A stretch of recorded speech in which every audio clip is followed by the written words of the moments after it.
Guys, welcome to Awesome Tech Rider. और फिर से हाजिर है और एक टेक्निकल वीडियो में। दोस्तों, ये सर्दी में जितना ठंड पड़ी है, इस मौसम में एक कॉमन प्रॉब्लम बाइक में पाया जाता है, वो है cold start. Cold start her एक बाइक में हो सकता है, कोई भी बाइक में हो सकता है। शायद ये प्रॉब्लम अभी आप फेस कर रहे हैं।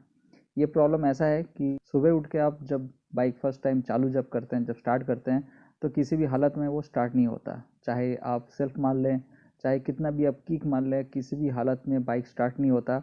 अगर बाइक चालू भी हो गया तो कुछ देर जाने के बाद आप मान लिए थोड़ा ट्रैवल किए और सामने स्पीड ब्रेकर आया, कोई भी रीज़न से आपको ब्रेक अप्लाई करना पड़ा, क्लच लीवर प्रेस किए और ब्रेक अप्लाई किया और गाड़ी फटाक से बंद हो गया वहीं पे।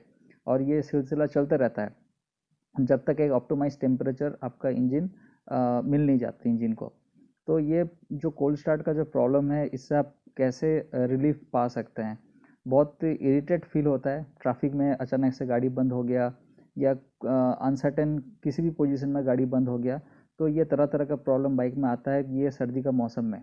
ये प्रॉब्लम मैक्सिमम आता है जो बाइक में कार्बोरेटर है, उसमें ये प्रॉब्लम सबसे ज़्यादा आता है।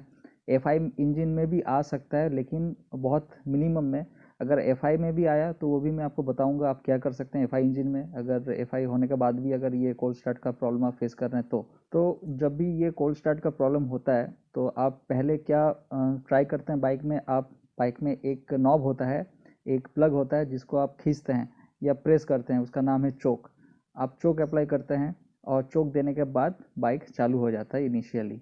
तो चोक देने से होता क्या है, बेसिकली जो फ्यूल का जो फ्लो है वो थोड़ा बढ़ जाता है। मतलब जो कंबेशन चेम्बर है उसमें फ्यूल ज़्यादा जाता है और उसमें इग्निशन ठीक ठाक हो जाता है। लेकिन उसके बाद भी तो बाइक बंद हो जाता है ना। जब भी आप ब्रेक अप्लाई करते हैं या अगर बाइक को स्लो करते हैं तभी तो बाइक बंद हो जाता है। तो हर बार चोक अप्लाई करते करते बाइक चलाएंगे, ऐसा तो पॉसिबल है नहीं। तो आपको ऐसा कोई सोल्यूशन चाहिए जिससे आपको चोक अप्लाई ना करना पड़े। तो पहले मैं मान के चलता हूँ आपके बाइक में सब कुछ ठीक ठाक है। ठीक ठाक से मेरा मतलब आपका स्पार्क प्लग ठीक है, आपका जो एयर फिल्टर है वो भी ठीक है, आपका जो टैपिड वाल्व सेटिंग है वो ठीक है, आपका पिस्टन रिंग, पिस्टन में कोई प्ले नहीं है, सब कुछ ठीक ठाक है, कोई प्रॉब्लम नहीं। फिर भी कोल्ड स्टार्ट का प्रॉब्लम आ रहा है, हो ही सकता है क्योंकि ये खेल टोटली एम्बियंट टेम्परेचर ऊपर है। तो अब आप क्या करेंगे। तो सब कुछ आइडियल कंडीशन में आपका बाइक है, सब कुछ ठीक ठाक है।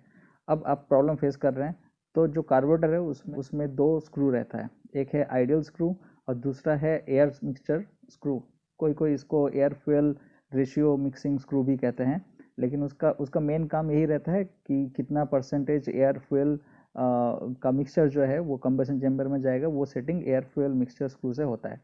बहुत लोग सोचते हैं कि विंटर सीजन में एक कार्बोरेटर का एक ट्यूनिंग होता है और समर सीजन में कार्बोरेटर का एक दूसरा ट्यूनिंग होता है। तो मैं पहले आपको बता दूं, ऐसा कुछ भी बात नहीं है। कार्बोरेटर का एक ऑप्टिमाइज ट्यूनिंग रहता है, वो फिक्स रहता है।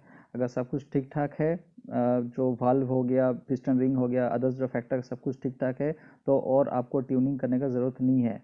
तो पहले तो ये चीज़ मैंने क्लियर कर दिया। लेकिन एक ट्यूनिंग है जो आपको विंटर सीजन में अलग रखना है और समर सीजन में अलग रखना है, वो है आइडियल स्क्रू। आइडियल स्क्रू को ट्यून करके आप विंटर सीजन में कोल्ड स्टार्ट से आप प्रॉब्लम फ्री हो सकते हैं और फिर से उसको नॉर्मलाइज कर सकते हैं समर सीजन में। तो ये कैसा होता है और कितना में आपको रखना पड़ेगा, कितना सेटिंग में आपको रखना पड़ेगा। तो आइडियल स्क्रू का मतलब ये है, जब आप कोई भी थ्रॉटल अप्लाई नहीं कर रहे हैं बाइक में, बाइक आपका स्टैंड स्टिल है और बाइक चालू है, तो उसमें एक आरपीएम मेंटेन किया जाता है। एक ऐसा आरपीएम जिसके नीचे ड्रॉप होने से आपका बाइक बंद हो जाता है। ये जनरली मोर देन 1K के ऊपर होता है, मतलब 1000 आरपीएम। आरपीएम का मतलब है रिवोल्यूशन पर मिनट। तो कोल्ड स्टार्ट में क्या होता है, आपका बाइक का जो नॉर्मल जो आरपीएम रहता है, सपोज आपका बाइक अगर 1000 में सेट किया हुआ है, तो कोल्ड स्टार्ट में आपको थोड़ा उससे ज़्यादा रखना पड़ेगा। प्रेफरेबली आपका 1.2 से 1.5K के बीच में रखना है। आप कोई भी रख सकते हैं, डिपेंड करता है आप कितना चाहते हैं। डिपेंड करता है कि कौन सा सेटिंग आपको बेटर फील हो रहा है। 1.2 भी हो सकता है, 3.4, 0.5 ऐसा भी हो सकता है। मतलब 1.2 से लेके 1.5 के बीच में रखिए, इससे ज़्यादा मत रखिए। इससे ज़्यादा अगर रखते हैं आइडियल स्क्रू ट्यून करके, अगर आरपीएम ज़्यादा रखते हैं, तो प्रॉब्लम ये आएगा कि जब भी आप कोई ट्रैफिक में खड़े हैं या कहीं पे खड़े हैं, बाइक आपका ऑन है, तो ज़्यादा पेट्रोल का कंजम्पशन होते रहेगा और आपका माइलेज ड्रॉप हो जाएगा। तो ये setting basically only for winter के लिए है।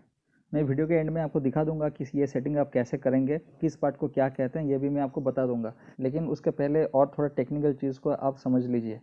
ऐसा नहीं है कि ये वीडियो देखने के बाद आप तुरंत गए आप अपना बाइक को ट्यून कर दिए, ऐसा नहीं है। ट्यूनिंग का भी एक प्रोसेस है। क्या प्रोसेस है? अभी जो बाइक आपका जो भी सिचुएशन में है, ठीक है, उसको पहले आप नॉर्मली जैसे चलाते हैं सुबह उठ के वैसे चलाएं विथ प्रॉब्लम। आप कोल्ड स्टार्ट फेस किए, किसी भी तरह आपका बाइक चालू हो गया, आप निकलिए घर से बाहर, आप बाइक को रन कीजिए, कुछ किलोमीटर तक आप ट्रैवल कीजिए, 5, 6, 7 किलोमीटर तक आप ट्रैवल कीजिए। बाइक आपका इंजन जो है एक ऑप्टिमम टेम्परेचर में आ गया। अब आप कहीं पे बाइक को स्टैंड कीजिए। उसके बाद जो आरपीएम आप दिख रहे हैं, जो मीटर में आप आरपीएम आपको शो कर रहा है, उससे उसको आप थोड़ा बढ़ाइए। अगर आरपीएम इंजन गर्म होने के बाद अगर आरपीएम 1.2 दिखा रहा है तो उसको बढ़ा के 1.5 कीजिए।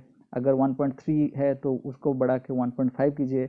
अगर आपका 800 आरपीएम दिखा रहा है या 900 आरपीएम दिखा रहा है तो उसको बढ़ा के आप 1.2, 1.3 ऐसा आप सेट करके छोड़ दीजिए। ये चीज़ मैं इसलिए बता रहा हूँ क्योंकि जब भी आप कोई लॉन्ग राइड अगर करते हैं और अगर आप बाइक ठंडा जब है और मान लीजिए बाइक आपका ठंडा है और उसके हिसाब से आप आरपीएम को बढ़ा दिए, तो प्रॉब्लम क्या होगा? जब भी आप कोई लॉन्ग राइड में जाएंगे, जैसे आपका धीरे धीरे इंजन गर्म होता रहेगा बाइक का, तो जो सेटिंग है, जो सपोज़ आप सेटिंग करके रखें 1.5, तो आप देखिएगा उससे बढ़ के ज़्यादा चल गया, 1.8, 2 के भी जा सकता है। तो उससे क्या होगा? फ्यूल कंजम्पशन ज़्यादा होता रहेगा। इसीलिए ये सेटिंग करने से पहले इंजन को गर्म कर लीजिए, आप थोड़ा रन कर लीजिए इंजन को, बाइक को थोड़ा रन कर लीजिए अराउंड 5 to 6 किलोमीटर, फिर जाके आइडल स्क्रू को ट्यून करके उसका जो आरपीएम है उसको थोड़ा आप बढ़ा दीजिए। ये सिर्फ विंटर के लिए मैं बता रहा हूँ। समर में क्या होता है कि समर सीजन में ऐसे एम्बिएंट टेम्परेचर बहुत ज़्यादा रहता है तो इंजन फटाक से गर्म हो जाता है, तो उसके लिए ये सेटिंग करने का ज़रूरत नहीं है। इनफैक्ट समर में कोई कोल्ड स्टार्ट का प्रॉब्लम आता ही नहीं है। इनफैक्ट आरपीएम आप वहाँ पर डाउन कर सकते हैं थोड़ा, क्योंकि बाद में एम्बिएंट टेम्परेचर के लिए इंजन बहुत जल्दी गर्म हो जाता है। अब ये तो बात हो गया कार्बोरेटर वर्जन में। देखिए कार्बोरेटर में क्या है कि मैनुअल उसमें ट्यूनिंग करने का बहुत सारा प्रोविज़न है, क्लीनिंग का बहुत सारा प्रोविज़न है। लेकिन एफआई इंजन में क्या है, मैनुअल कुछ नहीं है, सब कुछ ऑटोमेटिक है। मतलब क्या होता है, जो सीडीआई यूनिट है वो इंजन से टेम्परेचर इनिशियली वो फीडबैक लेती है, इनिशियली कितना टेम्परेचर है, उसके हिसाब से जो फ्यूल इंजेक्टर है उसका कमांड जाता है कि फ्यूल इतना ज़्यादा स्प्रे करना है कोल्ड स्टार्ट के टाइम में। इसलिए आप देखिएगा कोई भी एफआई इंजन में चोक आपको नहीं दिखने को मिलता है, क्योंकि वो ऑटोमेटिकली होता है।